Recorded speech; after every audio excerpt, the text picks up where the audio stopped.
ప్రపంచాన్ని మరోసారి భయపెడుతున్న virus Ebola తిరిగి వచ్చింది. 1976లో ఆఫ్రికాలో మొదలైన వైరస్ గబ్బిలాల నుంచి మనుషులకు వచ్చిందని శాస్త్రవేత్తలు చెప్తారు. రక్తం, వాంతులు, శరీర ద్రవాల ద్వారా ఇది వేగంగా వ్యాప్తి చెందుతుంది. మొదట జ్వరంలో వస్తుంది, తర్వాత రక్తస్రావం, చివరికి చనిపోవడమే. ఇప్పుడు కాంగో, ఉగాండాలో కొత్త కేసులు బయటపడ్డాయి. WHO అలర్ట్ కూడా రిలీజ్ చేసింది. ఈ వైరస్కి పూర్తి చికిత్స లేదు, అందుకనే ప్రపంచం టెన్షన్ పడుతుంది. ఇలాంటి వైరస్లు చాలా వచ్చాయి మనకి. రీసెంట్గా కరోనా వల్ల కూడా చాలా ఇబ్బంది పడ్డాం. సో ఈ వైరస్ ఏంటంటే చాలా ప్రమాదకరమైన వైరస్. మనుషులు మరియు కోతులు, చింపాంజీలు ఇలాంటి జంతువులు సోకుతుంది అనమాట. వ్యాధి సోకిన తర్వాత జ్వరం, వాంతులు, రక్తస్రావం, బాడీ వీక్ అవడం ఇలాంటివన్నీ లక్షణాలు. ఇది ఫస్ట్ 1976లో ఆఫ్రికాలో అప్పుడు జైర్ దేశం దగ్గర గుర్తించారు. అక్కడ ఎబోలా నది అని ఒక నది ఉండేది. ఆ సరౌండింగ్లో ఈ వ్యాధి రావడం ఎబోలా అని పేరు వచ్చింది. శాస్త్రవేత్తలు ఈ వైరస్ మొదట అడవి జంతువుల నుంచి మనుషులకు వచ్చిందే అనుకున్నారు.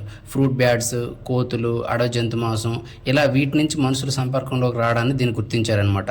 ఇది వచ్చేటప్పుడు చాలా జాగ్రత్తగా ఉండాలి. ప్రస్తుతానికైతే ఇండియాకి రాలేదు, బట్ బౌండరీస్ అన్నీ క్లోజ్ చేయమని చెప్పారు. మెయిన్గా కరోనా కూడా ఇలానే వచ్చాక చాలా మంది దేశాలు మారడం, ఒకరి నుంచి ఒకరు స్ప్రెడ్ అవ్వడం జరుగుద్ది. బట్ కరోనాలో ఇది గాలి ద్వారా అలా సోకదు. బట్ పక్కనే కూర్చుంటే మాత్రం ఎవరైతే ఎఫెక్ట్ అయ్యారో వాళ్ళకి సరౌండింగ్లో దగ్గరలో కూర్చుంటే మాత్రం ఈజీగా ఎఫెక్ట్ అవుతుందంట. బట్ మెయిన్ ప్రాబ్లం దీనికి మెడిసిన్ లేదు. సో అందుకని జనాలు భయపడుతున్నారు. రోగి ఉపయోగించిన బట్టలు కానీ, సూదులు కానీ, మంచాలు కానీ ఏవి వాడకూడదు. ఆఫ్రికాలో సాంప్రదాయ అంత్యక్రియల సమయంలో ఈ వైరస్ ఎక్కువగా సోకింది. ఎబోలాని వ్యక్తిని కూడా తాకకూడదు. ఎక్కువగా ఇది వచ్చిందంటే మ్యాక్సిమం మెడిసిన్ లేకుండా చాలా ఇబ్బంది పడుతున్నారని చెప్పి WHO ఆల్రెడీ హెచ్చరికలు రిలీజ్ చేసింది. సో జాగ్రత్త.